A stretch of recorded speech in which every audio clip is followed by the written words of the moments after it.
en 1969. No es una infidencia, se consigue en cualquier página web hoy, ¿eh? No estamos delatándolo tampoco. Tiene 2 años más que yo. Al igual que su padre, él egresó como licenciado en Ciencias Estadísticas por la Universidad Central de Venezuela, donde también es profesor, por cierto. Es PhD en Análisis de Datos Complejos por la Universidad de Southampton, en Reino Unido. Entre 1992 y 1998 trabajó en el Instituto Nacional de Estadística como estadístico y jefe de las unidades técnico-metodológica y del programa de encuestas a hogares. Fue gerente general de IVAD hasta el año 2005, año en que funda Delfos. Hoy en día es director y fundador del Instituto Delfos, compañía anónima, encuestadora que, a diferencia de IVAD, también profundiza en estudios de mercadeo. Una de las 3 principales empresas de su área en el país, sin duda. Significa esto que hoy vamos a conocer el primer sueldo de Félix Seijas. Moneda en retrospectiva. Mi primer sueldo. Con Román Losinski. Y Félix Seijas con nosotros hasta ahora en el programa. Félix, ya delaté tu edad. Buenos días, Román. No, lo que pasa es que es muy fácil acordarse también, porque yo nací el día en que el hombre llegó a la luna. Ese mismo día. El mismo día, yo estaba llegando a la Tierra un poquito desfasado. Pero sí, entonces todo el mundo la recuerda bastante bien. Qué bueno. A ver, vamos a comenzar, Félix, como siempre. ¿Cuál fue, no primer sueldo formal, pero sí la primera vez que tuviste algo de dinero en tu mano? Probablemente te lo habrán dado a lo mejor en casa, pero ¿cuándo fue? No, bueno, el primer intercambio, Ajá. digamos, ¿no? De dinero por trabajo, ¿no? Bueno, fue en mi misma casa, de hecho, ¿no? Porque, claro, mi papá tenía su empresa, Sí. IVAD, entonces ellos necesitaban hacer unas cajitas que eran unas urnas de votación, unas cajitas de madera pequeña con una ranurita. Ok. Y bueno, y esas cajitas tenían una parte, una tapita también que se sacaba y se ponía, que iba sujeta con un imán. Bueno, mi papá mandó a cortar todo lo que se necesitaba para eso, lo llevó a la casa y me dijo, mira, tú quieres hacer este trabajo y yo te voy a pagar tanto, no recuerdo, ¿no? Entonces, bueno, nada, yo me senté con pega y con todas esas cajitas, él dijo cómo debían ser y en una terracita que teníamos en el apartamento, bueno, ahí abrí mi línea de producción, ¿no? Mi mamá me ayudó con las primeras, recuerdo, y del resto quedé yo ahí haciendo, ¿no? Eran como unas 60, 70 cajas, ¿no? Ahí estuve, creo que varios días estuve haciendo eso, ¿no? Ese fue, digamos, la primera vez que recibí dinero por haber hecho un trabajo. Después vino algo muy simpático, que es que mi papá compra una parcelita pequeña hacia Río Chico, porque bueno, quería que yo viera y tuviera la experiencia de sembrar, etcétera. Bueno, nos íbamos todos los fines de semana, mi mamá, mi papá y yo, a cortar monte, primero con machete, después Claro. con una maquinita y una desmalezadora, y empezamos después, bueno, a sembrar. Ahí sembramos de todo, recuerdo maíz, higo, una troja de parchita, pimentones, yuca, y atrás se puso un pequeño gallinero, ¿no? Y ahí con unas ponedoras. Bueno, cuando aquello empezó a producir frutos, digamos, yo tuve el atrevimiento de decir a mi papá, y si yo estas cosas las intento vender. Y bueno, mi papá en esas cosas siempre me apoyaba, él lo vería como algo gracioso, ¿no? Pero me dijo, dele, intente a ver, pues.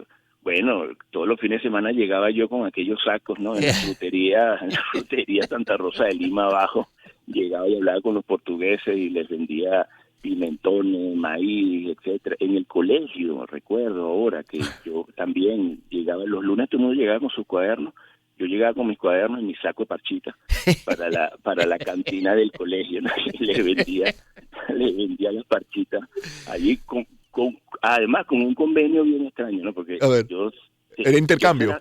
yo se las vendía baratas, recuerdo. Cuando Ajá. llegué, es más, recuerdo esa negociación, llegué y les dije, no, con el primer saco de parchita y les dije, bueno, ellos me dijeron, bueno, por eso le podemos pagar tanto. Y le dije, no, bueno, me van a pagar menos, tanto, con la condición de que vendan el jugo también menos. ¿En serio bajaste el precio del jugo? Bajé el precio del jugo, entonces lo que más vendían ellos era parchita porque era más barato esa cantina, ¿no? Cartones de huevos en el edificio de al lado. Eso fue quizás lo primero. Después el primer ya sí sueldo formal, digamos, entre paréntesis, ¿no? Bueno, porque todo esto estamos hablando, yo 11 años, 12 Claro, años, algo claro. así, ¿no? Ya después, con 14 años, recuerdo más o menos, empecé a trabajar codificando en la empresa, en IVAD. Entonces, bueno, ya ahí sí era algo formal, ¿no? Digamos, de hecho, recuerdo que el primer sueldo, mi papá siempre decía que el primer sueldo que uno gana, uno tiene que brindarle a la gente algo, ¿no? Ujú. De ese sueldo. ¿Lo hiciste? Sí, la primera vez que me pagaron, eso quedaba en la Francisco Solano, la primera vez que me pagaron cuando iba para la casa, uno agarraba el carrito ahí en Chacaíto, ¿no? Que me dejaba directo frente al edificio. Bueno, esa primera vez bajé y me metí en una panadería y compré unos dulces para la familia, ¿no? Para mi hermano, mi mamá, mi papá. Y me aparecí en la casa con mis dulces allí. Este fue, digamos, el primer sueldo formal, pues. Claro. ¿Recuerdas cuánto fue el pago por las cajitas? Las cajitas para IVAD. No No, me no te acuerdo acuerdas. en lo absoluto, Román. Ahora, Hace tanto tiempo y sí. el bolívar ha cambiado Oh, tanto. por favor. Sí, uno no, como que pierde la referencia, ¿verdad? La Sí, capacidad de sí, comparar.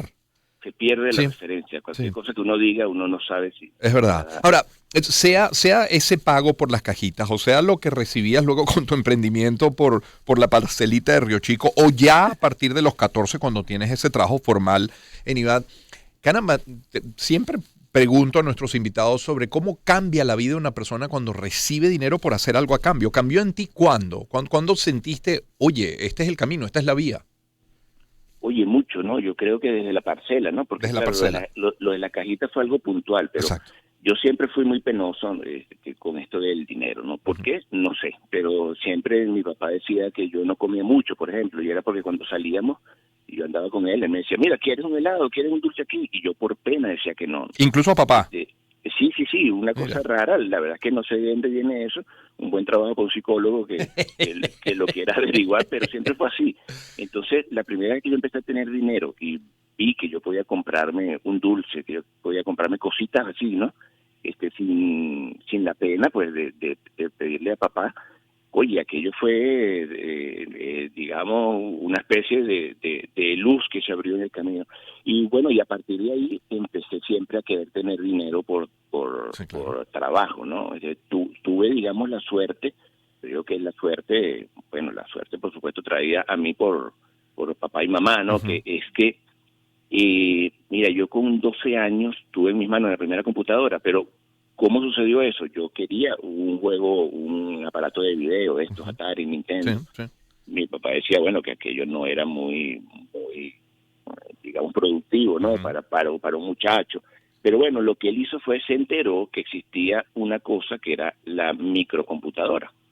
Y ese computadorcito, el Radio Shack, TRS-80, recuerdo, tenía, porque aún lo tengo en la oficina, ¿no? Ya como algo Una reliquia, ¿no? simbólico, ¿no? Sí. Allí sí.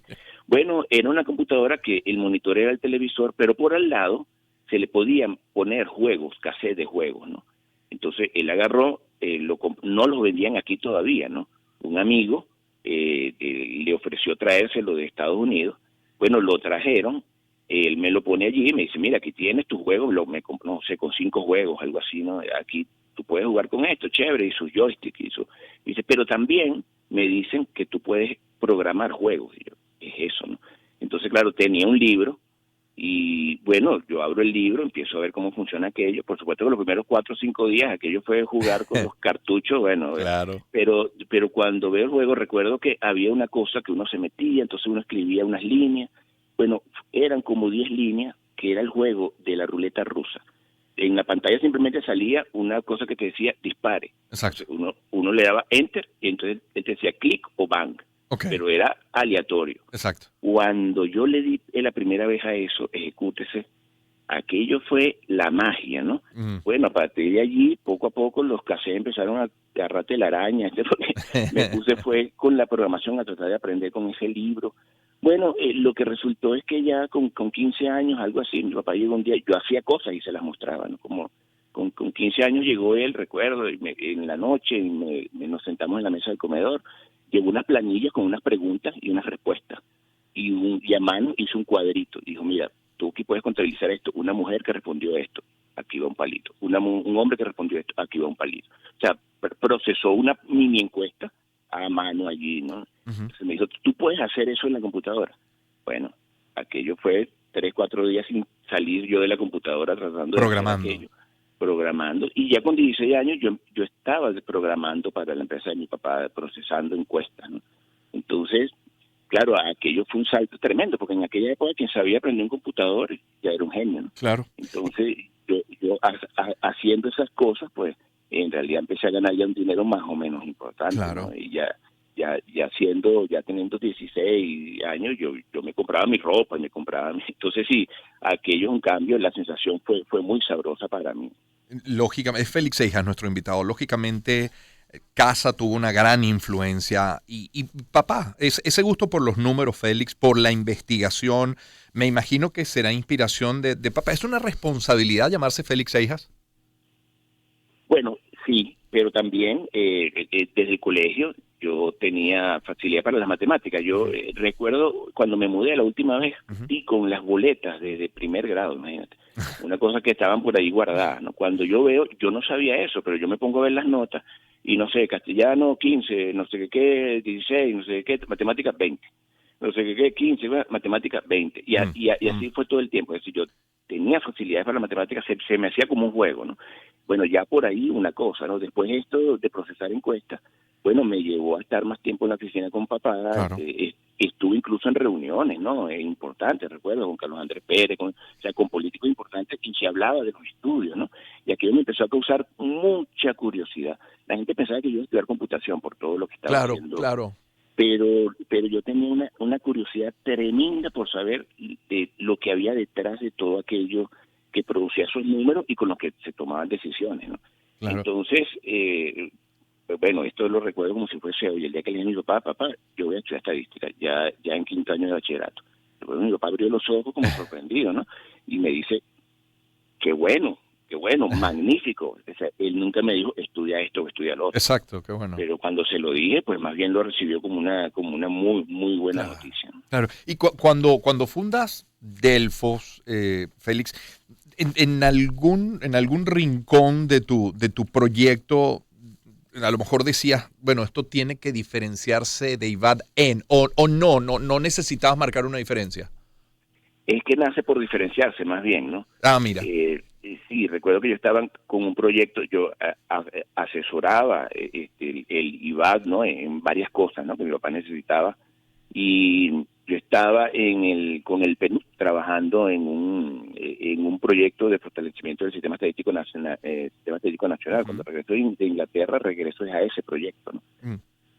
Pero ¿qué sucede? Que, bueno, empezaron a salir gente alrededor de uno, conocidos, amistades, empresarios que querían un estudio de tal cosa, ¿no? Entonces, ya papá en esa época estaba mucho más dedicado a la política casi exclusivamente, pues, ¿no? Ya por su edad, por todo, ¿no? Bueno, ya simplemente quería era dedicarse a eso, ¿no?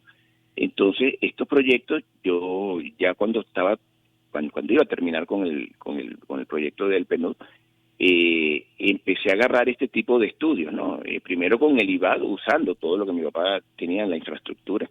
Pero llegó un momento en que dije, y lo hablé con él, ¿no? Le dije, mira, yo voy a armar una empresa aparte, que más que política sea para estudios de mercado, estudios sociales, estudios económicos, y bueno, también habrá estudios de opinión, pero ya eso es otra cosa, ¿no? Y bueno, y así es como empieza, y me dice así, ¿cómo no? Y yo, la oficina que tenía en Plaza Venezuela, yo no quería estar allí, ¿no? Ya Plaza Venezuela se estaba convirtiendo en otra zona, porque este es un tipo de empresa que las horas de salida es cualquiera, ¿no? O sea, ahí se puede salir a las 3 de la mañana, ¿no? Si está terminando un estudio que el día siguiente, porque la oportunidad es importante, ¿no?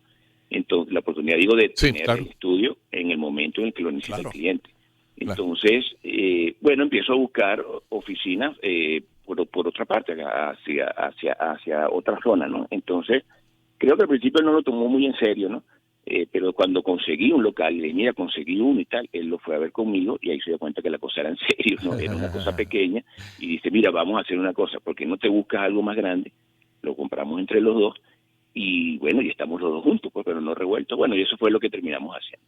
Y recuerda, Félix, la primera marca, la primera organización que apostó por tu empresa, ya que contacta a Delfos para contratarla ahí. No recuerdas cuál fue. No, porque ya empezaron cosas antes de que Delfos fuese creada formalmente, pero creo no equivocarme si digo que fue Laboratorios Novartis. ¿no? Cuando todavía estaban en Venezuela, lamentablemente, por el país que tenemos y sabemos todo cómo ha evolucionado, bueno, ellos se fueron también, o sea, no están haciendo.